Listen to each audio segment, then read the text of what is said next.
Developing right now, President Obama may be halfway around the world, but that is not stopping him from releasing more Gitmo detainees. The Obama administration getting set to transfer the remaining detainees. They're the worst of the worst.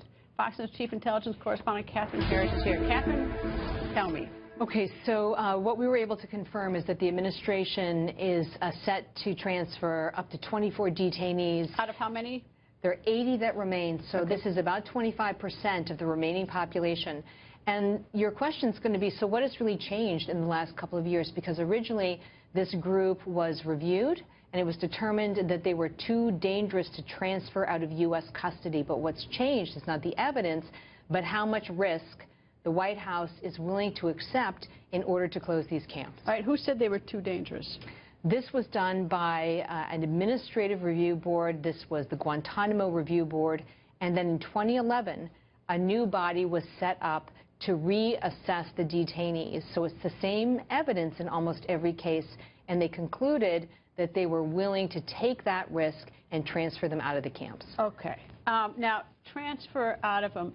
It always bothers me when I hear this word transfer, because in my view, they are released to host countries Correct. that we've cut some deal with. We've given them weapons deals or something else. So we've made a promise of some kind. Always. Okay. There's always a deal. And they don't want these people. They're getting a deal, and so they want them. And so we release them, and sometimes we have some sort of deal where they watch them for a year, and then they're free to go, right?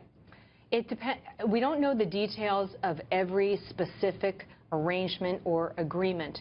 But what we do understand is that once they are out of U.S. custody and they're in the custody of another country, that it's really on them to put them through some kind of rehab program, which is typical, and then to track them. But what we know from the statistics is that about a third are suspected or confirmed of going back to the battlefield. And just sort of a final point, the White House makes the case that Guantanamo is a big recruitment tool for al-Qaeda and also for ISIS. But in the latest edition of Inspire magazine, it takes on this rationale.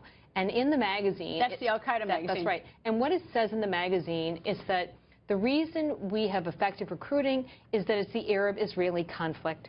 It's not about Guantanamo Bay. So this is a sort of a specious argument. All right. Now, these 24 who are going to be, I say released, they say transferred, we don't know yet where they're going, because what is customary is that we wait until they've landed in their host countries before that information is disclosed. So we will learn where they've gone. But one of the things that we've seen with this White House, and it's to their credit, is they've typically transferred to countries that are further away from what I'll call the traditional battlefields in the Middle East, as well as Afghanistan and Pakistan. So in the end, if they do return to the fight, it typically takes them a little bit longer to get to the battlefield. But they release them to Qatar.